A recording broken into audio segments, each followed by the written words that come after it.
The views and opinions expressed during Eye on the Triangle do not represent WKNC or NC State student media.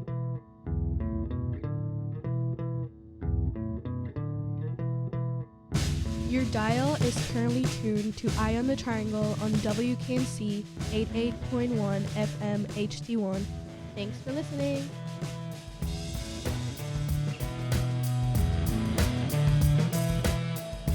Good morning, everyone. Hope you're enjoying your day.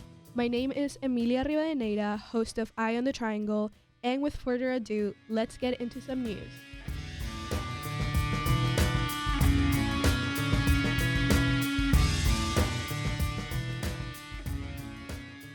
Hello and welcome to WKNC's Eye on the Triangle, your source of local news where we dive deep into the pressing issues affecting our communities. I'm your host, Emilia Rivadeneira, and today we have a very special guest joining us, Andrew Taylor, professor of political science in the School of Public and International Affairs at NC State University. Thank you so much for being here today. Thanks for having me, Emilia. How are you doing? Pretty good. Pretty well, yeah. Perfect. So let's just dive in. Well, students have enjoyed the summer break. I know that politics has been anything but on pause. So over the past few months, we have had like a whirlwind of significant political events that are shaping the 2024 election landscape, from the unprecedented conviction of a former president on felony charges to President Biden's withdrawal from the race and even an assassination attempt on live television involving Trump. This summer has been a period of intense political upheaval. So that's why we're here today, kind of like to touch base on some of those events. But before we kind of dive deep on those, I wanted to ask you to let's just take a closer look at each candidate, former President Donald Trump for the Republican Party and Vice President Kamala Harris for the Democratic Party. Could you kind of summarize key policy positions for both candidates and highlight their main viewpoints on critical issues? Yeah, well, we'll get back to all the drama of the summer. You said, Amelia, it was a pretty eventful summer. But with regards to the sort of basic policy positions of the two candidates, obviously in Trump's case, we have a 4-year presidential term to look back at to be able to see, what he might do in another 4-year term. And I think one of the most interesting things about Trump, of course, is that he really has changed the sort of Republican Party orthodoxy on some principal issues.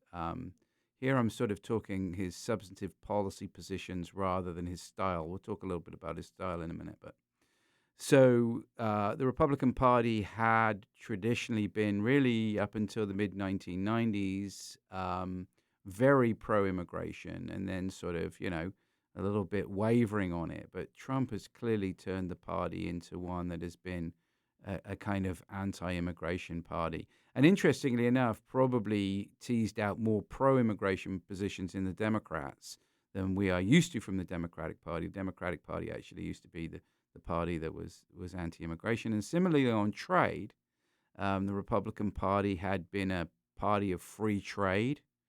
And now it clearly is not. Trump is heavily protectionist. And again, to a certain extent, the Democrats have followed the Republicans in this. The Democrats are probably more protectionist or anti-free trade than they were in the 1990s and 2000s. So those are two big issues. On other issues, Trump sort of is portraying himself, I think, more as a kind of candidate for the working class more than Republicans have traditionally. He's not interested, for example, in any kind of meaningful reform to programs like Social Security and Medicare that Republicans were looking at trying to save some money on, since they consume such a huge part of the federal budget. He's not going to do that. He's had some interesting positions on foreign policy, particularly sort of his outreach to North Korea during his first term. He portrays himself as very strongly anti-China. And then with regards to regulations, he's been very anti-regulation, which is a bit more like the Republican orthodoxy, trying to peel back a lot of federal regulations, particularly in the economic arena. Um, with style, of course, Trump's style is unique. It's abrasive. It's loud. It's strange because I don't think it's always consistent. Um, and he really has, of course, shaken up American politics. He is uh, very, very different from the past. We've always had candidates who have been partisan, but not candidates who have been quite so aggressively, often abusive to opponents and certain segments of the American society. Um, Social media, of course, he's sort of come up in the era of social media, I think, has accentuated that. And Trump has exploited social media effectively over the past 8 or 9 years. But he has little regard for convention and tradition. It talks badly about traditional institutions, and as I said, incredibly abrasive. And this has got him into a lot of controversy, and he has, by many quarters, considered that he's made racist remarks or sexist remarks or what have you. So stylistically, obviously, he's very different. With regards to the vice president, who is now his opponent, which is part of the drama of the summer, she's in many ways not a conventional Democrat, but in some ways a change. Obviously, her candidacy is historic. She's not the first woman to be a major party candidate for president. That was Hillary Clinton in 2016. But she's the first minority woman. Vice President Harris is half black. Her father's black. He's from Jamaica. Her parents are both immigrants, and her mother's from India. She's kind of a traditional modern Democrat, pretty liberal on economic and social and cultural issues, but maybe to the left of President Biden on those social and cultural issues. I think in terms of economic issues, you're not going to really see very much difference between if we do get a President Harris from the Biden term. She's not going to mess around too much with tax policy.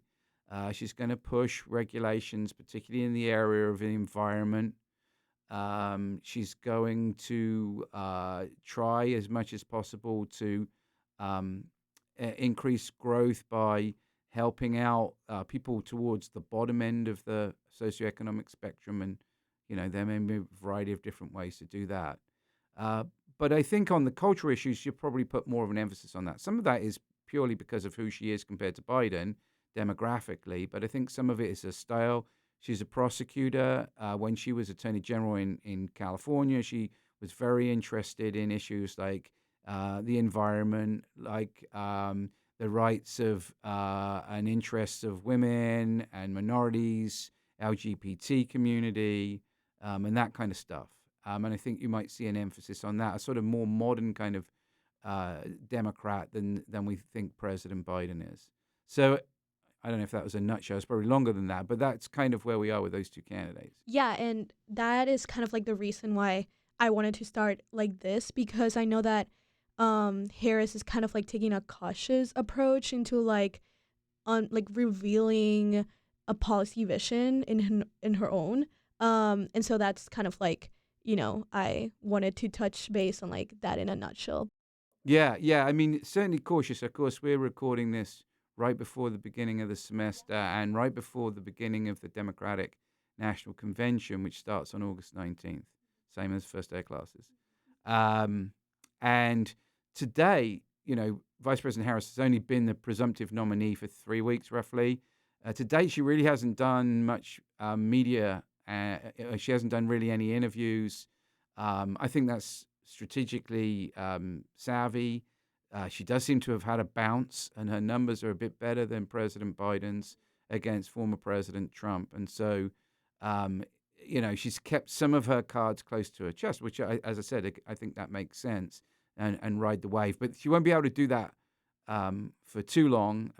She's going to, at the convention, obviously have an acceptance speech that should be revelatory of what she wants to do as president, and then we'll have a real full-on campaign as we move into the fall. Yeah, for sure. Um, and so kind of moving on to like those key political events, like from like the drama that happened in the summer, there's just like so much that it's even just hard to comprehend everything that we have witnessed. Um, and so I wanted to start um, just June 27, 2024, the presidential debate, which was with Joe Biden and not the current, candidate. Yeah. Um, what were your key takeaways from this debate? Well, I don't think Democrats, Democrats try to dress it up, but I don't think, they did so very persuasively. It's clear that it was an unmitigated disaster for the president. Um, we were kind of used to these sort of very strange debates between Biden and Trump from 2020. And to be fair to both candidates, some of that was because of COVID, so there wasn't an audience. You can't, it's very weird sort of having a debate with no one there. There's no electricity in the room. But this debate at the end of June, by the way, unique debate created outside of the scope of the. There's a bipartisan commission on presidential debates that generally governs these things. The candidates decided to move it outside of that mechanism and do their own debate. But it was a disaster. From the beginning, President Biden was halting. He seemed to misspeak. He seemed to not be able to sort of articulate himself very well. And afterwards, there was this kind of the Democrats were pulled in two ways. One was, as I said, they tried to defend the president and say, it was a tie, or Trump was terrible as well.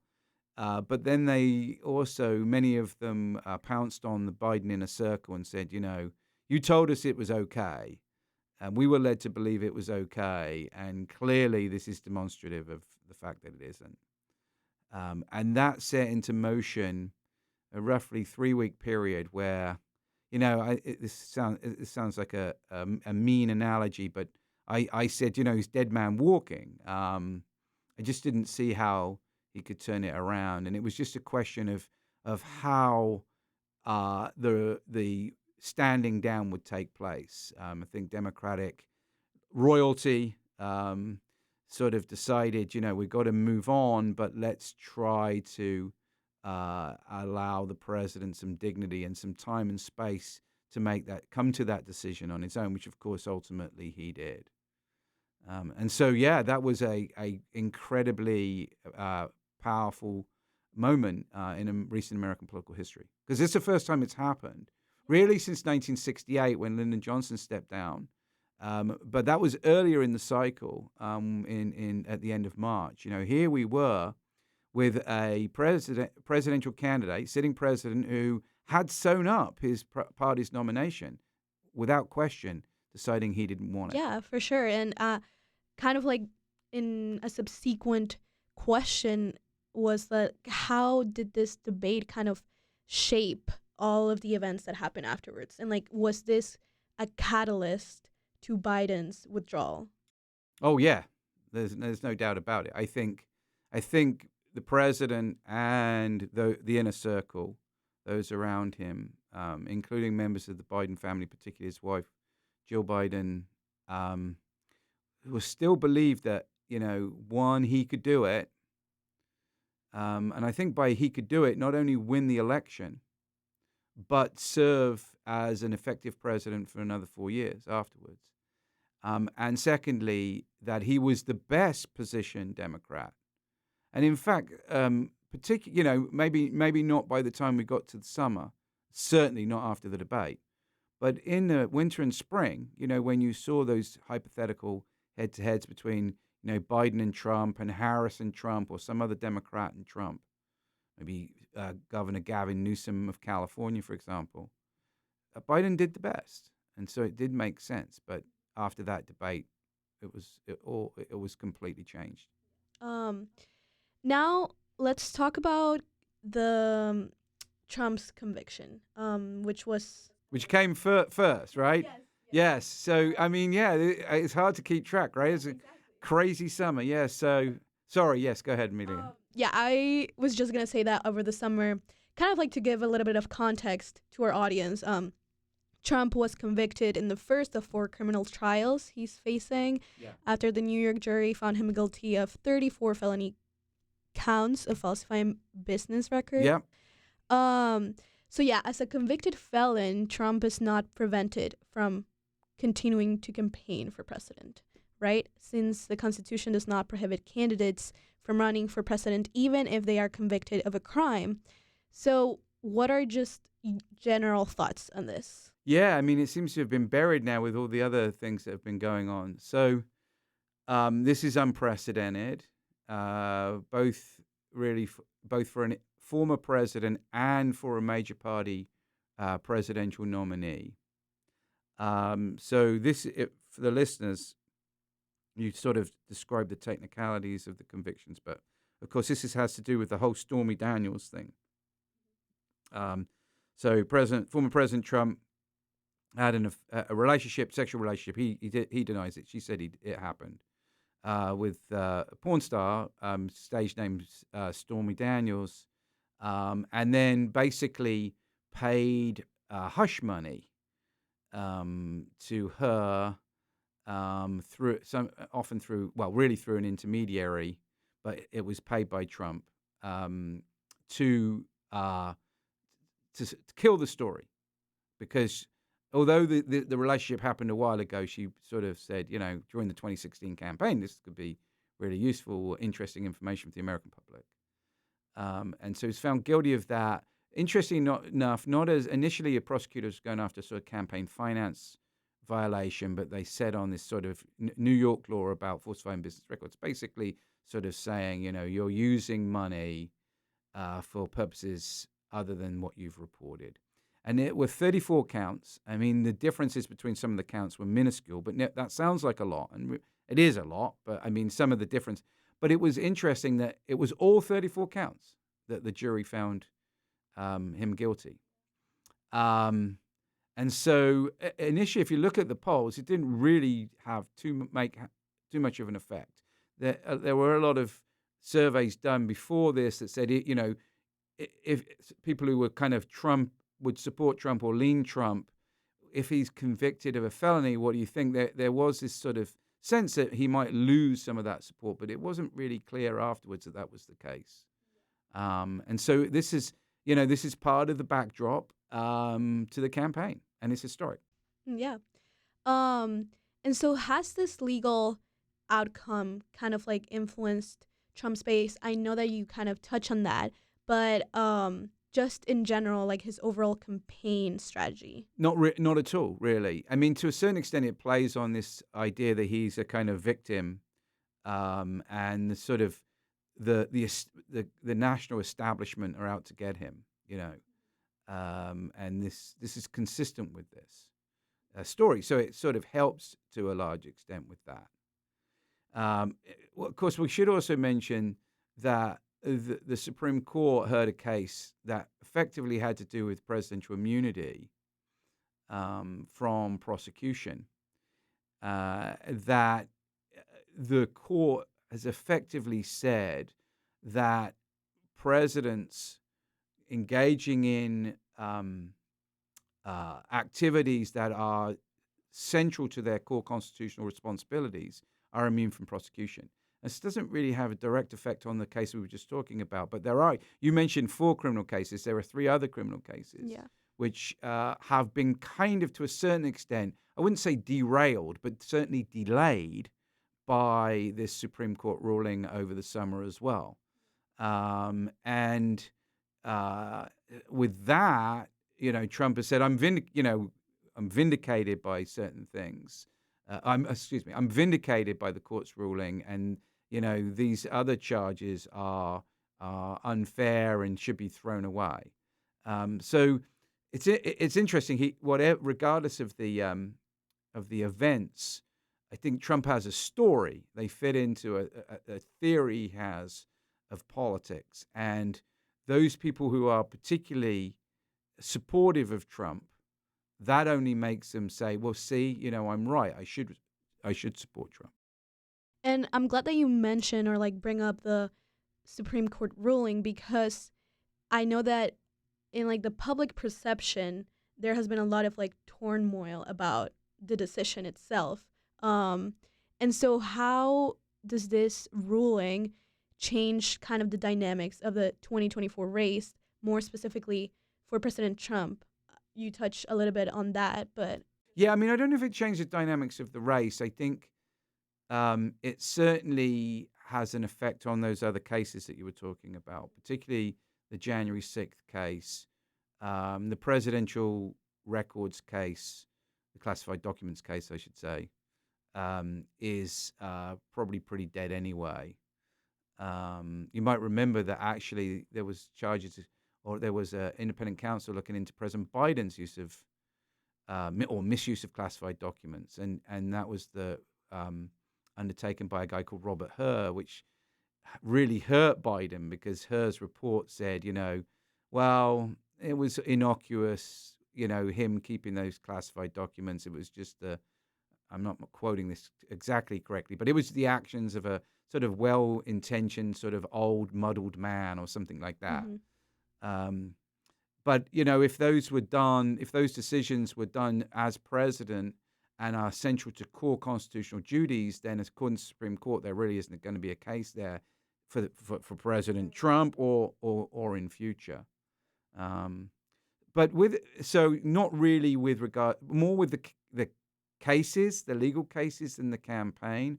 I think if there is one thing with the campaign, it helps the Democrats a little bit, the Democrat story, which is, Trump is a menace to democracy. He threatens American democracy. And, now the Supreme Court has an interpretation of presidential power that is a little bit different from the past and provides the ability for someone in the office to, do things with disregard to constraints placed on the person by the Constitution, by the courts, by Congress. If we put Trump back in, it's going to be even worse.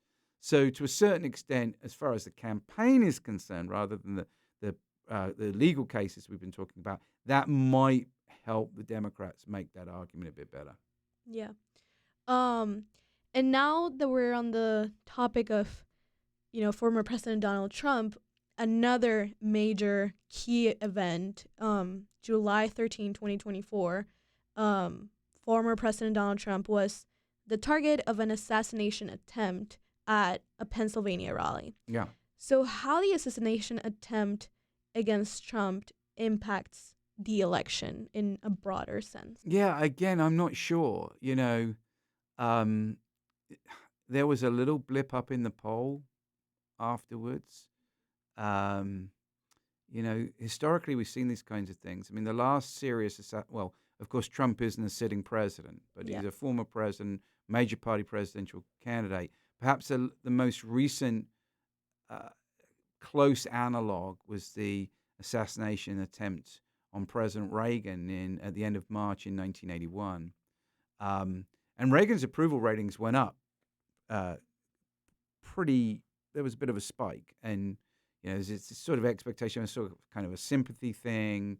The whole Trump thing, as you said, was recorded on TV, was on TV, was at a rally. It's this sort of drama as the Secret Service agents sort of pile on him and he gets up and he's sort of got his hand up and saying fight and all that kind of stuff. I mean, it's highly cynical of me. And of course, this isn't what happened. But, if you were a campaign consultant, you couldn't write it up better, right? I mean, at best, a minor injury, or worse, a minor injury, and back on the campaign trail right before the convention. Yeah. There were all those convention delegates who wore their bandages on their ears because that's what the President Trump was, because that's where he was shot. But after that, it really didn't change the trajectory of the race. I don't think very much at all. Clearly, it had some ramifications, particularly for the Secret Service. I think it'll have some interesting effects on how these kinds of events are organized going forward. Right. It might, although it doesn't seem to so far, but it might have crimp Trump's rallies going forward in terms of logistics and um, but other than that, I mean, this is a historic event. This is a huge, and then we're saying it had minimal effect on the race, which is amazing. Yeah, and you kind of touch on like my subsequent question. We're like on the same wavelength. About like, there has been fear of like further political violence, and that involves like, like the logistics side of it, and like future Yeah. campaigns and like rallies and like the Secret Service. And so, what are your thoughts on this? Like about like just further political violence in the run up to November's. Yeah, I didn't touch on that. Yeah, I mean that's plausible to be determined, right? But we haven't Yeah. seen anything. I mean, people talk about how volatile American politics is today, and certainly that's to some degree true. It's different from what it was in the 1990s. Say we're more polarized. I mean, now we put into the mix new media technologies, particularly social media. You've got January 6th. Um, and now the assassination attempt, um, and it's plausible, I suppose, that the trouble, and this seems to be the case with Thomas Matthew Crooks, who was the gunman who shot at Trump. That it's not these these kinds of things tend to be instigated by an individual rather than we've got big political movements out there, big groups on all sorts of sides of all sorts of issues who often engage in rhetoric that is pretty aggressive, can be advocating violence even, and yet in Crooks we have someone who didn't seem to be affected by that or touched by that at all, exposed to that at all, who who nearly shot dead a former president and a current presidential candidate. Um, so it's very, I think sociologists would tell you, it's notoriously difficult to be able to predict where these things are going to go and where the next threat is coming from in the future. Knock on wood, to date, we really haven't seen any kind of negative effect, escalation of the rhetoric or violence in American politics. And possibly, hopefully it makes people think, well, maybe we need to tone it down a little bit. Right. Yeah. Um, and on the same like wavelength of the rhetoric. How did this event, the attempt, assassination, and former President Trump, um, kind of affected the rhetoric for the Democratic Party? Because, like, regardless of, you know, it might have not increased like voter turnouts and stuff like that, there was like this sympathy that kind of like was present on social media. So did this affect in any way the rhetoric of the Democratic Party or not? Will you say sympathy for Trump? Yes. Um, no, I don't think so. I mean, again, as I said, it's difficult to predict what kind of effect this will have. It's possible that months down the line, years down the line, that there might be a tit for tat copycat. Crooks himself doesn't seem to be a particularly political person, really. Not very engaged in politics. Sort of, clearly didn't like Trump, but apparently, might have taken a shot at other political leaders if he'd been given the opportunity. So I don't know. I mean, again, I hope that it is a way of recommending people tone it down a little bit and be a little bit less hostile and aggressive towards political actors. But who knows? Yeah. So moving on, a couple of days later, President Joe Biden withdrew from the presidential race on July 21st, 2024. Endorsed Harris to be the party's nominee as well. Was this unexpected? in Europe? Well, I said, probably not, because we talked about in some detail the aftermath of the 27th of June debate. Um, when it happened, it was coming to a crescendo. I thought it might happen earlier. I thought that the president might use the 4th of July holiday, but it took another couple of weeks. But not particularly. Perhaps the surprise was we were hearing that if he was going to do it, he wasn't going to endorse anybody, and that this might set the stage for a truly open convention, the old-fashioned kind of conventions um, that we had, sort of in the 19th and early 20th centuries. Um, the last time we had a kind of, interestingly enough, the last time we had a kind of eventful convention for the Democrats was in 1968 in Chicago, and they're going to be in Chicago, of course, in August, later on in Yeah. August next week. Um, so the big surprise, I think, was how Biden was able, if he wanted to do this or not. And I think he did. He was persuaded to do this, and how Democrats responded to him in having an amazingly clean handoff to the vice president. Many people thought that this might be, as I said, very contested, open convention, perhaps a sort of civil war amongst Democrats fighting over the nomination. Harris would clearly be one of the candidates, but only one of maybe 3 or 4.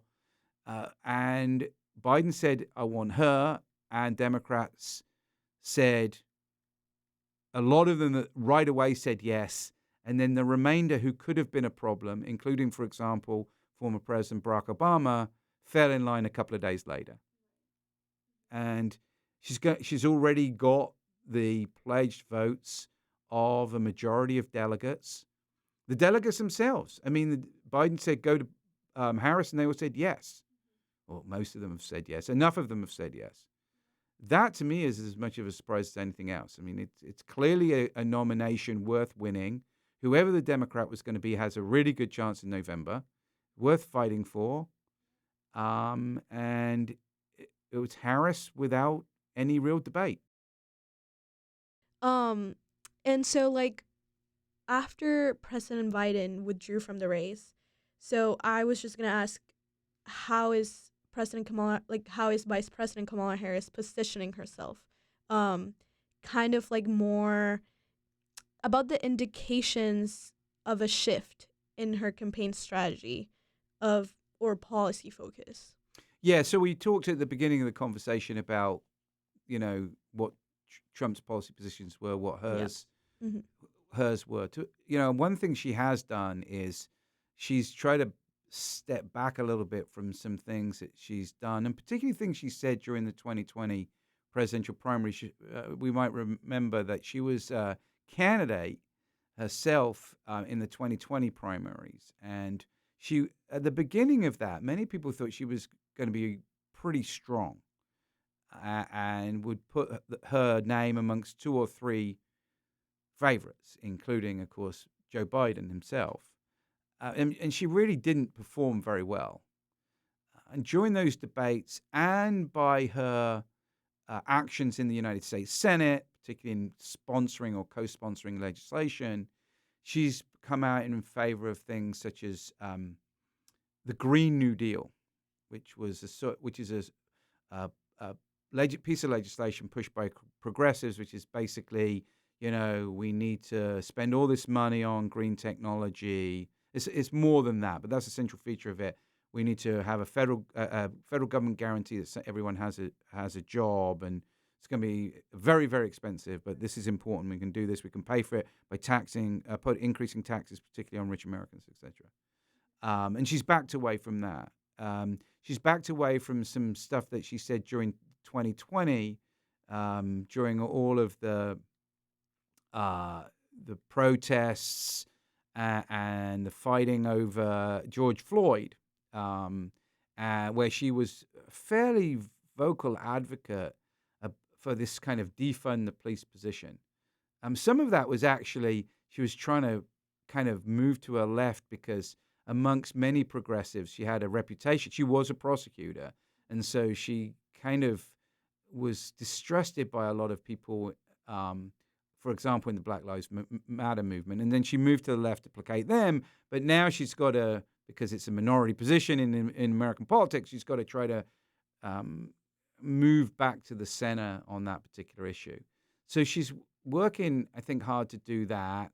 Um, and she's announced her running mate, of course, in Minnesota. You probably were going to go there.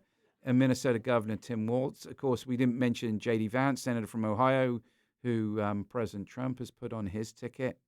Walz, I think, in some ways was an effort to sort of say, I'm going to put a kind of good, solid, boring, Midwestern guy on the ticket.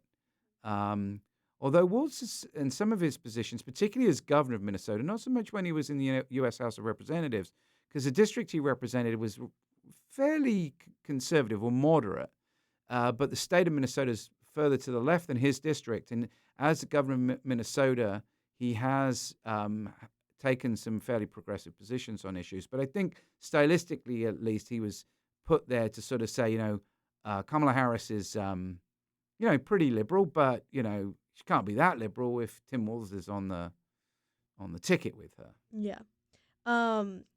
And yeah, we were actually gonna touch on that as well. But before going to that, I wanted to ask if there's any challenges you foresee for the Democratic Party as they adapt to this new landscape, which is, having Kamala Harris as their ticket and nominee. Well, maybe. I mean, she's not Joe Biden, and there are some differences there. And compared to a Joe Biden who's on his form, on his game, that she might be weaker on certain things than he would be. She might bring some certain strengths. One of the concerns about Biden, and I don't think this was related to his advancing age or diminishing health, but was losing some traction amongst minority populations, particularly amongst Hispanic and Black men. And maybe Harris that's important base for the Democratic Party. Democratic candidate cannot really become president without winning, let's say, somewhere in the range of about 85% of the Black vote and 65 to 70% of the Latino vote. And some polls are suggesting that Biden was slipping there, and there's a sense that perhaps Harris can do that. She also brings out a generational contrast with Trump. I mean, we tend to think of Joe Biden as old, and maybe he is. Yes, he is. But Donald Trump's only 3 years younger, and now all that argument that was being put forward that that you got someone who's too old for the president to be president. Well, now if that's the case, it's Trump. And I don't know how effective that will be, but it certainly changes the dynamic for the Trump campaign and sort of pushes that back in their court. So changes the dynamic, obviously brings some positives. There may be, in terms of, for some independents and moderate voters, she may seem further to the left than Biden, and that might be an issue for them. So there are probably some negatives as well. But, I think we mentioned this, the Democrats had come to the conclusion that they weren't going to win with Biden the way things were going. And the trouble for the president, of course, is if he'd had a heart attack, let's say this, I don't wish this on anybody, but he'd had a heart attack, everybody, oh my God, this is terrible. The president's clearly getting older. And then, about a week later, he's walking out of hospital, waving to everybody. You could say, he's recovered. This is great. He's actually showing. But when it's just a sort of slow decline, which is attributable to just aging, that all of it happens to all of us, that doesn't get reversed. And so it was only going to get worse. And so obviously they bailed on him. Yeah. And well, now touching more on how the candidates have picked their VPs. So we have Tim Walz for Democratic Party and then J.D. Vance for the Republican Party. So what's there to know about each of these candidates? I know that you touch a little bit on Team Waltz, but just touching in general. Yeah, so yeah, I did. I think one of the appeal of Waltz to Harris was that not that well known. There's not really any surprises. He's got a pretty good resume. I mean, you know, he's a high school teacher and coach. Pretty sort of straight laced, boring Midwestern governor. Um, doesn't have any combat experience, but has military experience, National Guard. You know, family guy. That I think recommended him to her. It was interesting, there were obviously we're all speculating as who was going to be. And in the days, for a short period of time, people were talking about it would be our own governor, Yes. right? Governor Roy Cooper, who's term limited and without a job as of January. And, with all respect to Governor Cooper, maybe sort of seen like kind of the boring, even-handed, steady guy like Governor Waltz is. And I think seen as kind of, at least nationally, as a relatively moderate Democrat. But there were others. Cooper pulled himself out of it, I think, largely because he was told he wasn't going to be the nominee. So he just sort of said, well, I'll withdraw my name. But there were others at the end, and particularly two others. Governor Josh Shapiro of Pennsylvania, who was seen as very, very plausible. Pennsylvania is one of those states that's seen as a battleground state, very important in this election, one of those blue wall states that Biden flipped from Trump in 2020, with Michigan and Wisconsin. Shapiro's very popular there. A couple of things that many people say, and I'm not sure how true this is. Obviously, someone will ask Kamala Harris this at some stage, but Shapiro is Jewish and has been a very strong supporter of Israel. And one of the interesting things, we haven't mentioned Gaza and what's going on in the Middle East.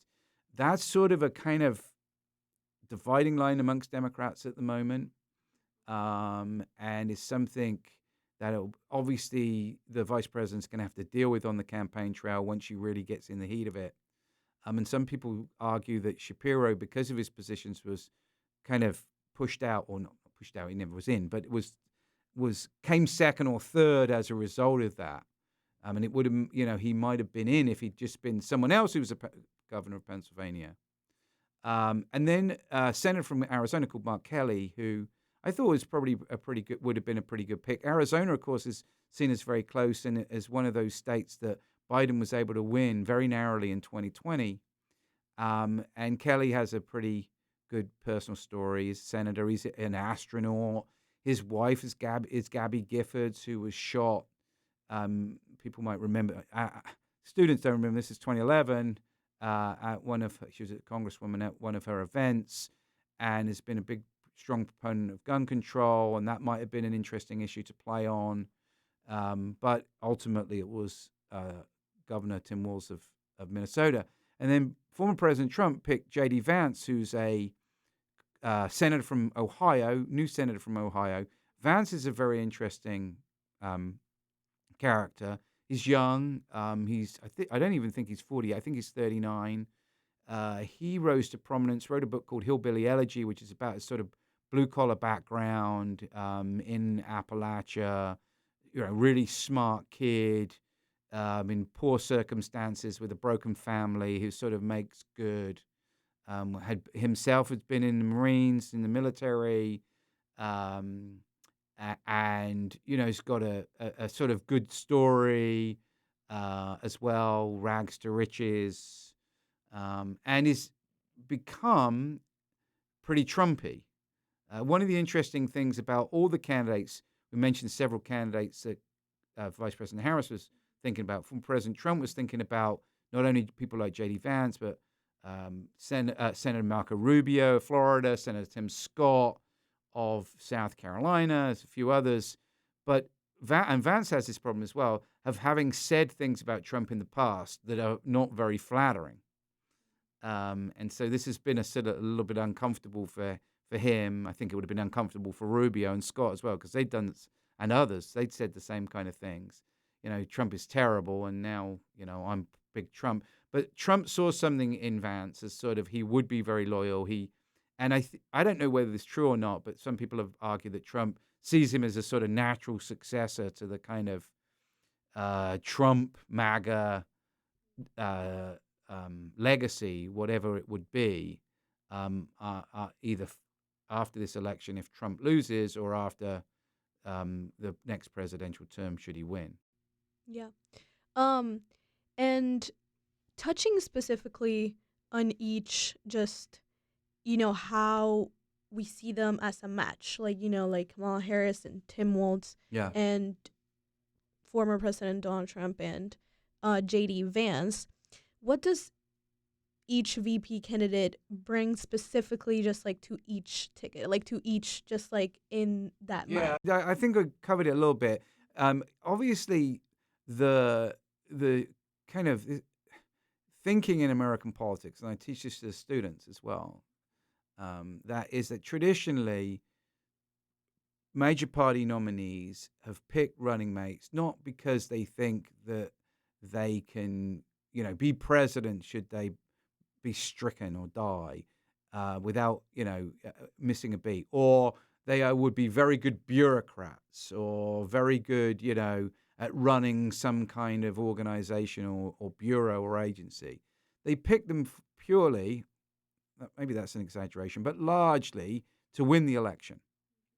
And so they provide some kind of broader appeal, or they address a weakness of the candidate themselves, the person at the top of the ticket. And so cumulatively, the two of them are a kind of match made in heaven, where there's a sort of synergistic effect where their appeal is greater than the appeal of two of them as individuals, which of course means that the running mate should be pretty different from the nominee. And I think in both of these cases, that is true. I think it's, obviously true just looking at Kamala Harris and Tim Walz, right? You got gender and racial differences. You don't have a generational difference. Actually, their birthday is very close together. Walz is just 60. Vice President Harris will be 60 just before the election. Trump and Vance are two white guys, but they look very different as well, right? Trump is basically twice the age of Vance. So there's some obvious. Then you look at where Walz and Vance are from, and I know neither Ohio nor Minnesota are one of those three blue wall states, those states that Trump flipped red in 2016, and then Biden took back and made them blue, the so-called blue wall states in 2020, Michigan, Pennsylvania, and Wisconsin. But their profiles are very similar to Minnesota and Ohio, and, Minnesota borders Wisconsin, and Ohio borders Pennsylvania. They are, I think those picks are also designed with that in mind as well.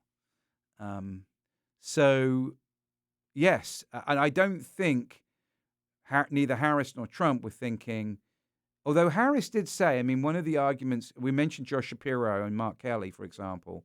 One of the reasons why Harris said she did pick Walz was, and people around her have also said this, was personal chemistry. And I do think that is important. I do think, you want someone you can trust, you could get on with. When you're on the stage, you both look happy together. Or you're not going to be on the stage together that much because you can be going to different parts of the country. But when you are, and so that might be important as well. But I think Harris and Trump were really looking at who can help me win this election. Yeah, for sure. And kind of like, as a last question, aside from the events, that we have mentioned, from your perspective, what are other significant political events or developments that occurred over this summer that, might have an influence in the upcoming elections? Yeah, we haven't really talked about the world outside the candidates, right, and the campaign. So, well, there are a couple of things. I think with the economy is always important. And, there are some indicators that the sort of basic economic terrain is changing a little bit. So good news for, I guess now it's Vice President Harris or the Democrats, the incumbent party, is that inflation, which has been a real scourge and something that Trump and Republicans have been playing on for a while, seems to be moderating quite a bit. The bad news is that one of the reasons that might be so is because the general economy is softening a little bit. And we still have very, very low unemployment by historical standards. But it's starting to creep up a little bit. And some of the indicators are that the economy might be softening. I'm not talking about going into a deep, hard recession. And it's probably too late, even if we were to have too much of an effect in the November election. But there might be some of that going on.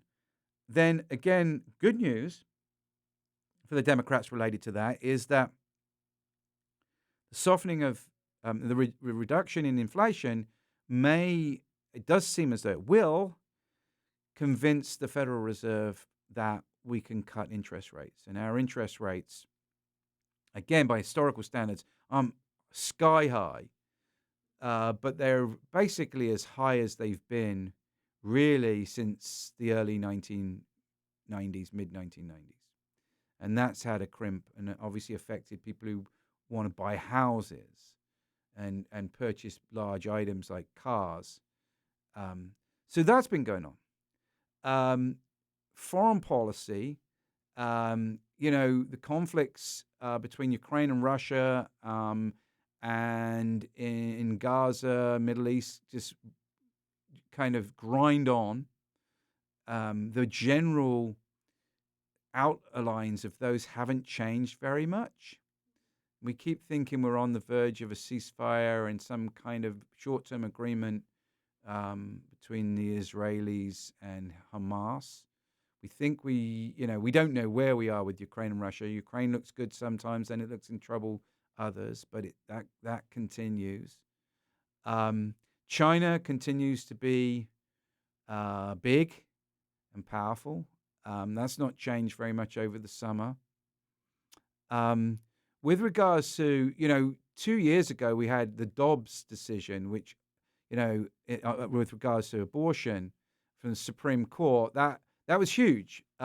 We've had some really huge, we talked about the decision about presidential immunity earlier in the conversation. There have been other big decisions, for example, in the Loper-Bright case, which is, I don't want to get into technical details now, but has to do with administrative law, which could have profound effects on American politics. But voters aren't really interested in that. We haven't really had, I don't think, the kind of big blockbuster Supreme Court decision that would affect the campaign and would have immediate effects on politics. They're long-term, yeah, but not immediate. So it has been a summer, not really about the changing nature of American life, policy, and the sort of general broad landscape, but the actual events within the confines of the campaigns have been amazingly dramatic. And so we were right to spend most of our conversation talking about those. And you left the last question for that other thing, because compared to, the debate, the conviction, Biden dropping out, the assassination attempt, Harris being the nominee, Vance and Wolf's picks, those are the big things. The sort of changing of the broader landscape has been very minimal. Yeah, for sure. And I guess we'll also see, each candidate's viewpoints on foreign policy and economy, in this new upcoming debate as well, and their presentations and stuff. So thank you so much for being here today. This has been a really insightful interview. As you said, the summer was filled with just so many things that has happened, and I'm glad to just have you here today to kind of explain to our audience and students, just to catch up on those events that happened over the summer. Well, thanks for having me, Emilia. Yeah, thank you so much.